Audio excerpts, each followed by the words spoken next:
예배하면 좋을 것 같습니다. 할머니는 손주에게 밥을 먹이려고 합니다. 맞는 말일까요? 틀린 말일까요? 맞는 말이죠. 할머니는 손주들에게 밥을 먹이려고 합니다. 배부르다 해도 더 먹으라 합니다. 이상하죠. 배부르다고 배불러요 해도 소용없어요. 그냥 더 먹어라고 하고요. 그렇게 배불리 먹고 배부른데 또 간식도 가져와요. 엄마들은 아이들에게 밥 많이 먹으라고 하죠. 배부르다 해도 더 먹으라 해요. 할머니는 왜 그러는 걸까요? 엄마들은 왜 그러는 걸까요? 대체 왜 그럴까 봤더니 먹고 힘내라고, 건강하라고, 성장기에 있을 때는 먹고 좀 키 크라고, 이런 마음인 것을 알 수가 있습니다. 한마디로 하면 사랑인 거죠. 그게 사랑이에요. 사랑의 방식이 밥 많이 먹어라, 좀 든든하게 먹어라, 이렇게 표현되었음을 볼 수가 있습니다. 오늘 오병이어의 사건을 통해서 우리에게 주시는 교훈과 영적인 깨달음을 함께 생각해보는 그런 시간을 가져보려고 합니다. 고대에서 가장 어려운 문제는 먹고 사는 문제죠. 먹고 사는 문제가 불과 우리가 해결된 게 우리가 풍족하다고 생각하지만 한 세대 전만 해도 우리의 부모님 세대, 할아버지 세대에서는 먹고 사는 문제가 그렇게 치열했죠. 그런데 고대는 먹고 사는 문제가 가장 어려웠다는 거예요. 배부르고 등 따숩다, 거기가 천국입니다. 어디가 천국이에요? 배부르고 등 따스운 그곳이 천국이 될 수밖에 없죠. 배부르고 등 따숩게 해주는 사람이 구원자예요. 고대에 누구를 구원자라고 생각을 했겠어요? 배부르게 해주는 사람, 등 따뜻하게 해주는, 안전하게 해주는 사람, 그 사람이 구원자라고 생각했음이 분명합니다. 농업이 발달하지 않아서 씨를 뿌려도 생산성이 떨어지죠. 요즘같이 농업이 발달해서 이게 체계적으로 이렇게 농사하는 게 아니잖아요. 농업이 발달하지 않아요. 씨를 그냥 막 뿌려요. 그러니까 거두는 것도 생산성이 떨어질 수밖에 없고 자연에 의존하여 농사를 지었죠. 저수지 이런 시설이 있는 게 아니잖아요. 수로 이런 걸 만들어서 농사를 짓지 않았어요. 자연에 의존하여 농사를 지었던 시대입니다. 하늘에서 비가 내리지 않으면 흉년이에요. 비가 내려야 농사를 짓고 또 농사를 열심히 땀 흘리고 수고해야 이렇게 거두어 드리는 것도 많이 있었던 때입니다. 그뿐이 아니죠. 나라가 힘이 있고 왕권이 강하면 어떻게 될까요? 나라가 힘이 있어요. 왕권이 아주 강해요. 그러면 나라가 힘이 있고 왕권이 세면 백성들도 행복하게 잘 살 수 있지 않을까라고 생각하지만 무거운 세금을 감당해야 합니다. 나라가 힘이 있으려면 군사도 있어야 된다는 거고 많은 이런 무기들도 갖추고 있어야 된다는 뜻이잖아요. 이건 어디서 나오나요? 백성들의 세금에 의해서, 아니면 정복해서 피정복 국가에서 무언가를 받아내거나. 그래서 나라가 힘이 있고 왕권이 강하면 좋을 것만 같아도 무거운 세금이 부과될 수밖에 없고요. 반대로 힘이 없으면 어떻게 될까요?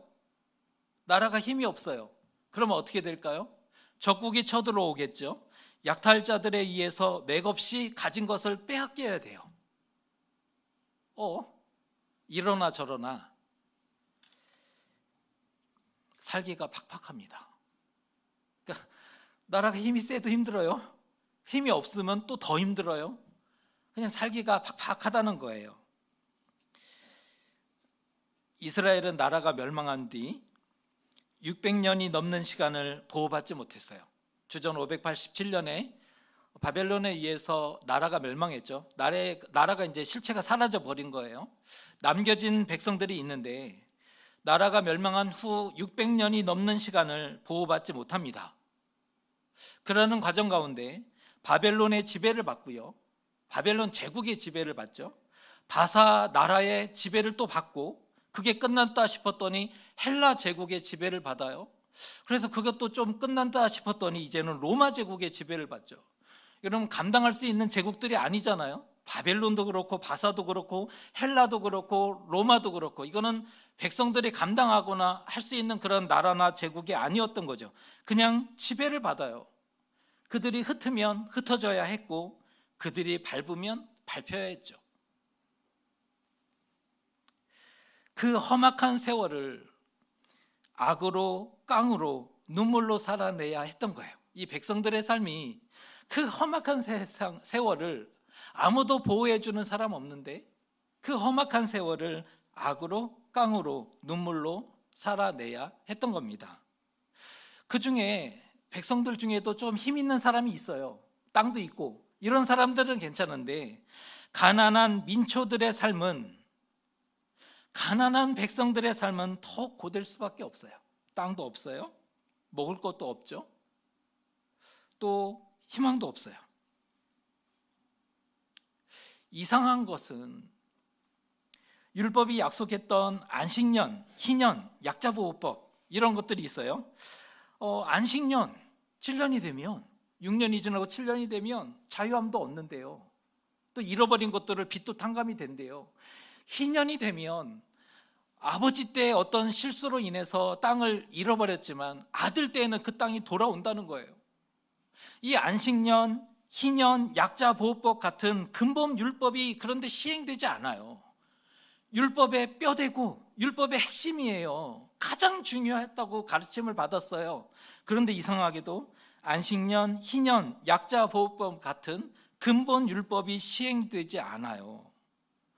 거기서만 딱 오류가 나는 거예요. 거기서만 오류가 나요. 그리고 제대로 작동하지 않아요. 그러면서도 감당할 수 없는 수준의 정결법과 안식일과 할례와 같은 규율들은 시퍼렇게 살아있어요.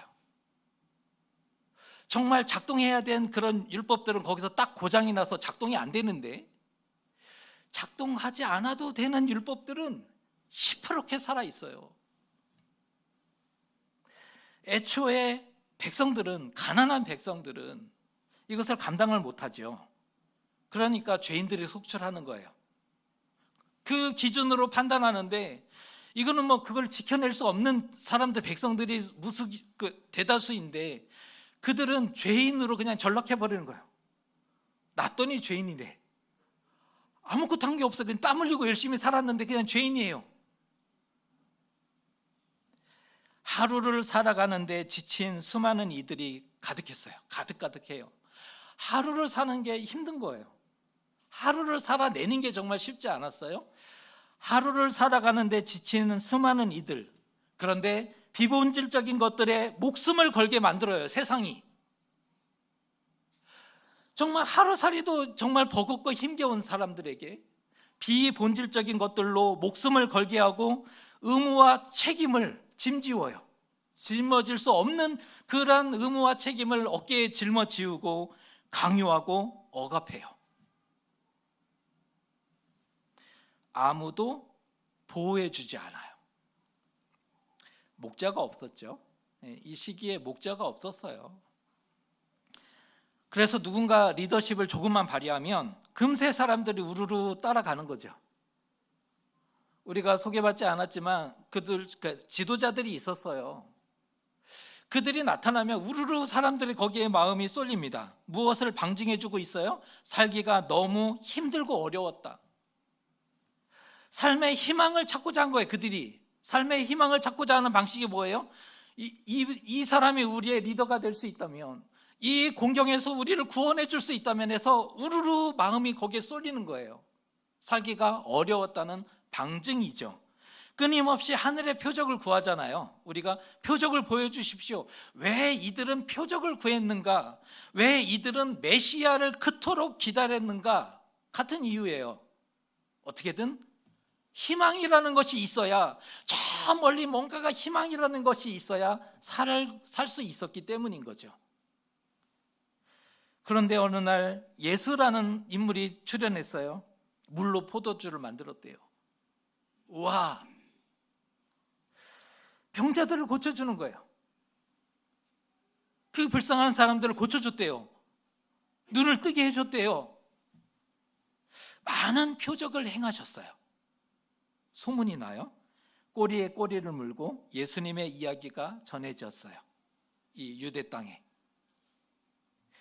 모세와 같은 선지자이다. 모세가 예언했잖아요. 나와 같은 선지자가 일어나 너희들을 인도하리라. 예수님이 바로 그 모세가 예언하고 약속했던 나와 같은 선지자이지 않을까? 또 누군가가 얘기하는 거예요. 메시아이시다. 이분이 바로 이 메시아이시자. 진짜 메시아이셨으면 좋겠다. 예수께서 가시는 곳에 점점 수많은 사람들이 따라오죠.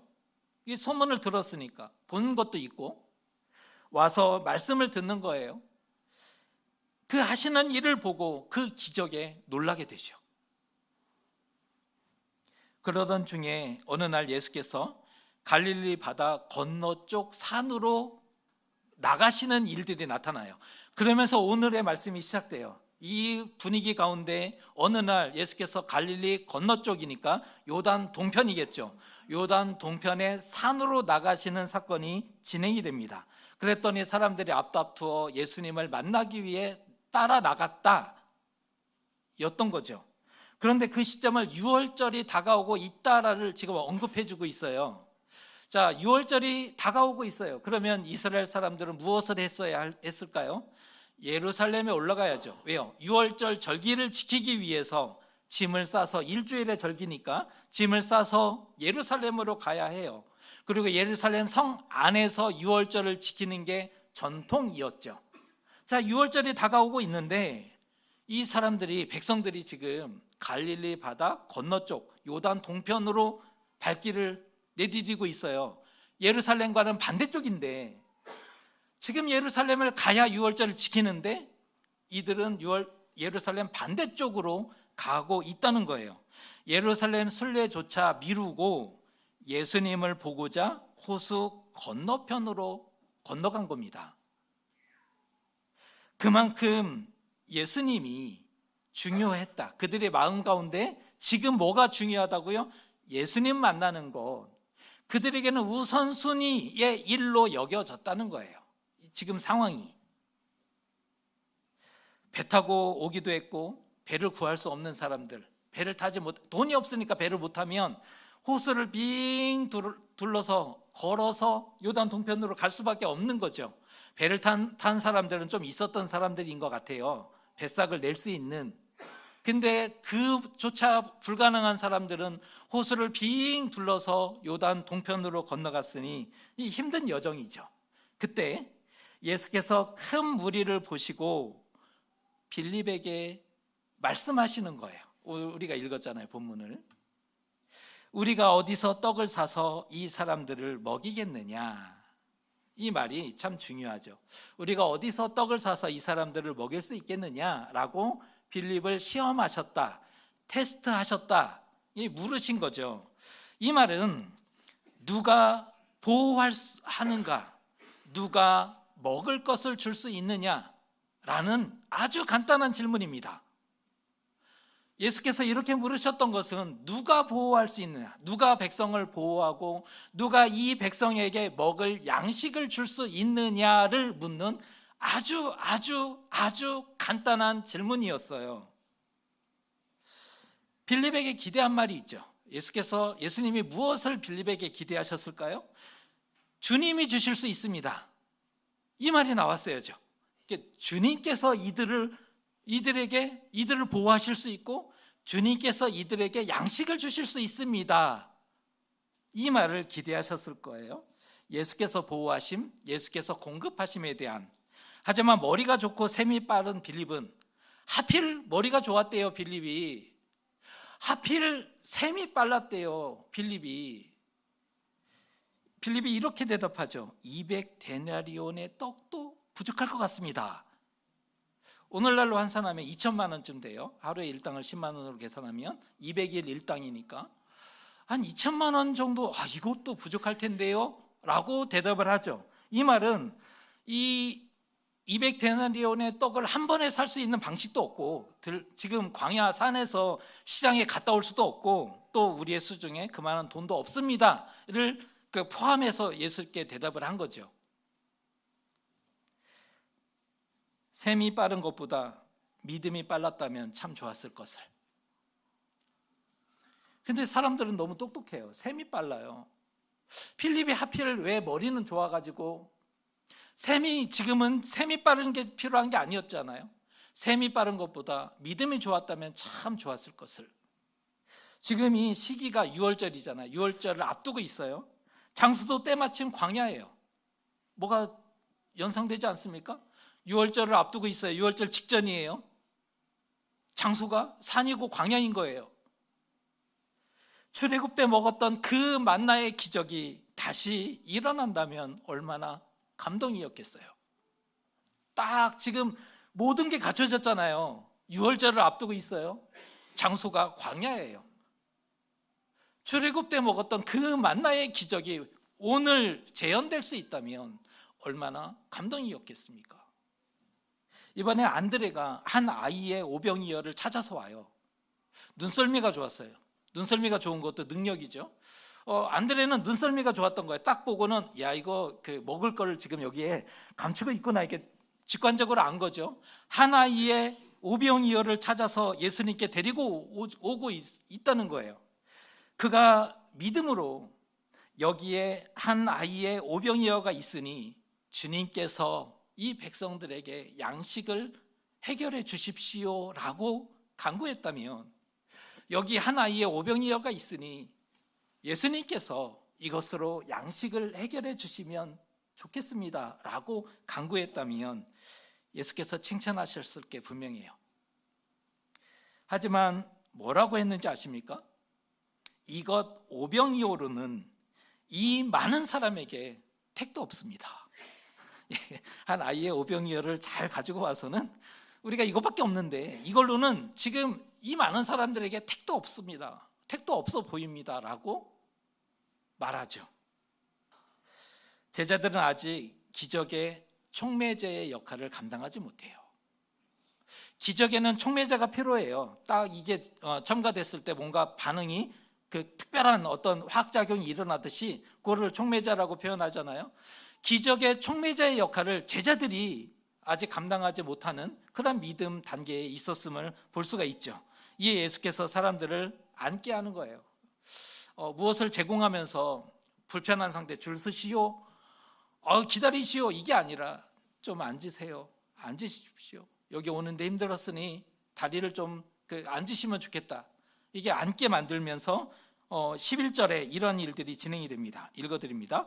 예수께서 떡을 가져 축사하신 후에 앉아있는 자들에게 나눠주시고 물고기도 그렇게 그들의 원대로 주시니라. 아멘. 예수께서 식사 기도를 시작하시네요. 오늘 예수님의 기도 우리가 굉장히 또 많이 읽었는데 예수께서 식사 기도를 시작하세요. 그런데 이 기도는 새로운 기도가 아닙니다. 그런데 이 기도는 하늘에서 내려온 특별한 의식이 아니라는 거예요. 예수께서 하셨던 이 기도는 유대의 보통 가정에서 식사 전에 가장이 양식을 주신 하나님께 감사하고 또 자녀들을 혹은 가족을 축복하는 형태의 기도입니다. 이것을 오늘 예수께서 축사하신 이 기도를 특별히 여기실 필요가 없어요. 이것은 당시 누구나 모든 유대인의 가정에서 가장이 혹은 가장이 안 됐을 때는 대표자가 양식을 주신 하나님께 감사하고 또 건강하기를 이렇게 축복했던 그러한 형태의 기도 방식이었다는 거예요. 기적은 이렇게 다가와요. 기적은 목소리에 위엄이 넘쳐야 기적이 막 나타나는 게 아니에요. 기적은 유별난 종교 의식이 있어야만 기적이 나타나는 게 아니에요. 어떤 유별난 이런 행위와 어떤 복잡한 절차를 완수해야, 이것을 다 일일이 다 완성해야 그 다음에 기적이 나타나는 게 아니라는 거예요. 일상과 기적은 맞닿아 있죠. 일상과 기적은 연결되어 있어요. 분리되면 그것을 신비주의라고 불러요. 일상하고 기적을 분리시키면 이걸 신비주의라고 부르는 거예요. 그런데 기적은 언제나 일상과 연결되어 있어요. 맞닿아 있는 거죠. 예수님의 기도를 보세요. 빵과 물고기를 주셔서 감사합니다. 당연한 거죠. 빵과 여기에 오병이어가 있습니다. 빵과 물고기를 주셔서 감사합니다. 그렇게 축사하신 다음에 원하는 대로 예수께서 나눠주셨다는 거예요. 그리고 배부른 후에는 남은 조각을 모두 거두게 이렇게 말씀을 해주셨죠. 한 아이의 도시락을 예수님의 손에 드렸더니 5천 명이 먹었대요. 그리고 12바구니에 거두게 되었다는 거죠. 이거는 풍족했다, 이게 부족한 게 아니다, 하나 주고 뭐 이렇게 아끼고 이게 아니라 풍성하게 먹고 남은 양이었다를, 이렇게 12바구니가 중요한 게 아니에요. 이것은 백성들이 먹기에 이미 충분한 양이었다. 하나 주고 배부르다고 해? 이게 아니고 백성들이 넉넉하게 다 먹었어요. 그리고 남은 바구니가 있었다, 요거예요. 그런데 오병이어를 예수님의 손에 맡겼더니 5천 명이 먹었어요. 12바구니가 남았어요. 자기 오병이어를 내어놓지 않았다면 기적은 일어나지 않았겠죠. 자기 소유를 내어놓는 선한 마음이 촉매제가 되었어요. 아이가 그거 내 거예요, 싫어요라고 했다면 안 됐을 건데 그것을 내어놨어요. 내어놓는 이것이 촉매제가 되어서 예수님의 손에서 기적이 완성된 거죠. 자기 소유를 내어놓는다는 것은 쉬운 일이 아니에요. 내 것을, 마음을 연다는 것은 쉬운 일이 아니라는 거예요. 용기가 필요하죠. 용기가 필요한 것은 보면, 용기가 필요한 것은 세상을 따뜻하게 하더라, 용기가 필요한 것은 세상을 아름답게 만드는 일이거든요. 이거는 그러니까 용기가 진짜 필요한 거예요. 그냥 되지는 않아요. 많은 이들이 본성에 따라 자신을 사랑하죠. 많은 이들이 본성에 따라 이기적인 선택을 해요. 그게 그냥 자연스러운 거죠. 본성에 따라 나 자신을 사랑하는 거고, 본성에 따라 이기적인 선택을 한다는 거예요. 내 것을 나누는 선택은 용기라는 것들이 반드시 필요하다는 거예요. 그럼에도 선한 마음으로 그 마음을 열 때, 나눌 때 기적은 시작돼요. 주님의 손에 특별히 드려질 때는 더욱 그러하죠. 예수님의 손에 맡겨질 때, 바칠 때는 더욱 기적에 가까운 것이 될 수 있다는 거예요. 오늘 백성들은 예수님을 통해서 만나의 기적을 경험합니다. 출애굽 당시 광야에서 하나님의 은혜를 경험했던 이스라엘 백성들처럼 오늘 예수님을 따랐던 사람들은 만나의 기적을 재현되어지는 것을 경험하죠. 일용할 양식을 해결받아요. 급하게 예수님을 따라 들에 나오느라 준비하지 못했어요. 먹을 거를. 정신없이 바다를 건넜어요. 돈 없는 사람들은 갈릴리 호수를 뺑 돌아서 건너왔으니 더 힘든 여정을 보내야 했죠. 정신없이 그렇게 예수님을 찾아다니느라 때를 놓쳐버린 거예요. 그 줄이고 기진한 것을 아시고 예수께서 백성들을 먹이신 거고요. 그 상황인 거예요. 기진하고 또 줄인 것을 아시고 백성들을 예수께서 먹여주신 겁니다. 어떤 마음인 거예요? 밥은 먹고 다니니? 딱 이 마음인 거예요. 밥은 먹고 다니니? 이건 걱정하는 거예요. 그래서 밥은 먹겠니? 이게 아니라 그렇게 살아서 뭐 밥은 먹겠니? 이게 아니라 밥은 먹고 다니니? 이 안쓰러움과 긍휼과 자비의 마음이 담겨서 말씀하신 거예요. 밥은 사랑인 거죠. 다른 말로 얘기해서 백성들이 예수께서 무리를 사랑하신 그런 결과였다는 거죠. 실패한 베드로가 예수님을 부인한 다음에 실패했잖아요. 베드로가 나는 고기 잡으러 가노라, 사람을 낚는 어부, 나는 실패했어, 나는 이제 고기 잡는 사람이 될 거야. 그리고 고향으로 내려가잖아요. 예루살렘에 있다가 실패한 다음에 고향으로 내려갔죠. 그렇게 낙향한 다음에 밤새 고기를 잡기를 시도했는데 한 마리도 못 잡고 날을 샜대요. 바로 그곳에 예수께서 찾아가셨지 않습니까? 연이은 실패와 좌절, 배신자라는 이 죄책감이 내가 스승을 버렸노라, 내가 스승을 팔았노라, 이 마음인 거죠. 내가 예수님을 버렸다, 내가 예수님을 모른다고 부인한 나 같은 사람이 무슨 뭘 하겠는고, 이 죄책감이 굉장히 무거웠는데 그렇게 자책하고 괴로워하던 베드로에게 예수께서 무엇이라고 말씀하셨습니까? 와서 조반을 먹으라. 이 말을 다른 말로 하면 베드로야 밥은 먹고 다니니? 이 말이죠. 이 말은 사랑입니다. 이 말은 용서입니다. 예수님께서 내가 너를 용서하노라, 이 사죄의 선언인 거예요. 밥은 먹고 다니니 이 한마디에 이거는 사랑인 거죠. 이것은 용서입니다. 그리고 이것은 회복인 거죠. 진정한 목자셨어요. 그리고 주님이셨던 겁니다. 우리에게도 예수께서 찾아오셔서 뭐라고 말씀하실까요? 밥은 먹고 다니니? 따뜻한 사랑의 음성으로 엄마가 오랜만에 만난 자녀들 밥은 먹고 다니니? 이렇게 묻듯이 예수께서 우리를 찾아오셨어요. 밥은 먹고 다니니? 물으셨어요. 사랑입니다. 우리를 향한 용서고 이건 회복입니다. 제발 용기 내어 일어서시고 회복되셔야 해요. 용기 내어 일어서셔야 한다는 거예요. 밥은 먹고 다니니라는 음성을 들었다면 용기를 내셔야 되는 거예요. 그리고 회복하셔야 된다는 거죠. 그런데 오병이어의 기적은 언제 일어났는가? 이걸 생각해 봐야 돼요. 오병이어의 기적은 언제 일어났는가? 혼자 먹었다면 아이가 자기 도시락이니까 엄마가 나를 먹으라고 싸줬어요.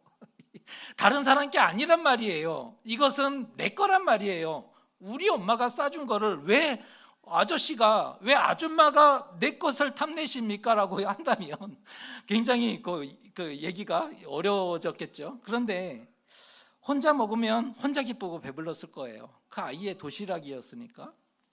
하지만 함께 나누면 5천 명이 기뻐하고 배부르게 되는 결과를 가져온대요. 뭐가 더 좋을까요? 보면 5천 명을 먹이는 사람이 있더라. 또 보면 5천 명분을 혼자 먹는 사람도 있더라. 우리가 살아가는 세상에 보면 5천 명을 먹이는 사람이 있어요. 이게 숫자 5천 명 딱 그 숫자를 먹인다는 게 아니라 누군가를 돕고 누군가와 나누고 누군가를 배려할 수 있는 사람. 그러니까 5천 명을 먹이는 사람이 있어요. 그런데 이 세상을 딱 봤더니 5천 명 분을 깔아앉고 혼자 먹고 좋아하는 사람도 있더라는 거예요. 자신과 가족을 위해서 쓰는 거, 그리고 미래를 준비하는 것은 틀린 것이 아니죠. 열심히 땀 흘려서 수고해서 얻었어요. 그리고 자신과 가족을 위해서 사용하는 거, 미래를 대비하는 거, 이거 틀린 거 아니에요. 그럼에도 5천 명 분을 혼자서 먹고 마시는 것은 죄가 될 수 있어요. 하나님의 살아계심을 믿지 못했다는 거잖아요. 하나님의 살아계심을 믿지 못해요. 그러니까 잠언에 나오는 빵을 물 위에 던져라, 그런 바보 같은 짓을 똑똑하니까 하지 않는 거예요. 빵을 물 위에 던지면 떠내려가고 사라지고 물에 그런 것을 선택하지 않아요. 하나님의 살아계심을 믿지 못하면 5천 명분을 혼자 먹어요. 이건 당연한 결과라니까요. 하나님의 기적을 사정시키는 거죠. 그 얻어진 것을 가지고 하나님의 기적을 이루어야 되는데 그 기적을 막았으니까, 내 선에서 막았으니까 하나님의 기적을 사장시킨 거죠. 그렇다면 이것은 죄가 될 수도 있는 거고요. 이게 뭐 얼마나 된다고 겨우 이것을 또 원하시는가? 그게 아니에요. 우리가 가진 오병이어가 있는데 내 능력 크고 작고도 있고요, 내 소유 많고 적금도 분명히 있을 거예요. 내 헌신과 내 기도, 내 능력과 내 소유와 내 헌신과 내 기도, 크기를 떠나서, 많고 적음을 떠나서 내가 아무것도 하지 않으면 기적은 일어나지 않아요. 먼저 나의 오병이어를 드려야 기적은 일어나요. 한 아이가 그 오병이어를 예수님 손에 맡겨야 그 다음에 이제 기적이 나타나는 거죠. 내 거 말고 네 거로 하자, 이런 것도 있어요. 내 거 말고 네 거로 하자. 아마 기적을 볼 수 없을 거예요. 기적을 본다 하더라도 거기에 나는 없어요. 왜요? 왜인이니까. 내 거에 아니라 네 거로 했어요. 기적을 봐도 그 안에 있지 못해요. 왜? 인이 되었으니까. 하나님은 왜 우리에게 오병이어를 주셨을까요? 이건 한번 생각해 봐야죠. 하나님은 왜 나에게 오병이어를 주셨을까? 혼자만 먹으라고? 아니면 예수께 드려서 복되게 사용하고 기적을 이루라고? 우리가 선택할 수 있어요. 하나님은 왜 나에게 오병이어를 주셨는가라고 저는 질문을 했고, 선택은 열려 있는 거예요. 나만 먹고 즐기라고. 맞아요. 이거 틀린 거 아니에요. 선택할 수 있다는 거예요. 그런데 누군가는 예수께 드려서 복되게 사용하고 또 기적을 이루는 방식을 선택할 수도 있죠. 누군가는. 그런데 예수께 가야 기적은 나타나요. 우리에게도 찾아오셔서 예수께서 말씀하셨어요. 밥은 먹고 다니니. 사랑을, 그것을 우리가 아는 사람이기 때문에 이 자리에 나온 거잖아요. 함께 예배하는 거잖아요. 밥은 먹고 다니니 이 음성을 들었던 사람들이라고요. 그래서 힘을 낸 사람들이라고요. 그래서 회복된 사람들이라고요. 우리가 그 사랑을 받았으니 용서와 회복의 기적이 이 안에 있어야죠. 용서와 회복의 기적이 우리에게 있어야 되는 거예요. 먼저는 용서받고 이제 회복되었어요. 그 다음에 어떤 삶을 살아가면 좋을까요? 저는 그리스도인을 먹이는 사람이라고 정의합니다. 그리스도인은 먹이는 사람이다. 욕을 먹일 수 있어요. 욕을 한 바가지 해줄 수도 있어요. 그리고 엿 먹어라 할 수 있어요. 세상을 향해. 아니면 우리가 싫어하는 사람들에 의해서 엿 먹어라, 엿을 먹일 수도 있어요. 주먹을 받으라, 주먹을 먹일 수도 있어요. 욕도 먹일 수 있고 엿도 먹일 수 있고 주먹도 먹일 수 있는데, 그리스도인은, 회복된 그리스도인은 밥을 먹이는 사람이었으면 좋겠어요. 우리는 물어주면 안 돼요? 밥은 먹고 다니니? 우리도 물어줄 수 있잖아요. 밥은 먹고 다니니? 못 먹었다 그러면 좀 사주고. 2025년입니다. 다음 주 설을 지나면 이제 우리는 이제 진짜 새해가 밝아온 거죠. 2025년이 밝았습니다. 진실로 복 많이 받으셨으면 좋겠어요. 우리 교우들 참 잘 되셨으면 좋겠어요. 2025년이 복 많이 받고 잘 되셨으면 좋겠다. 어떤 이유를 위해서?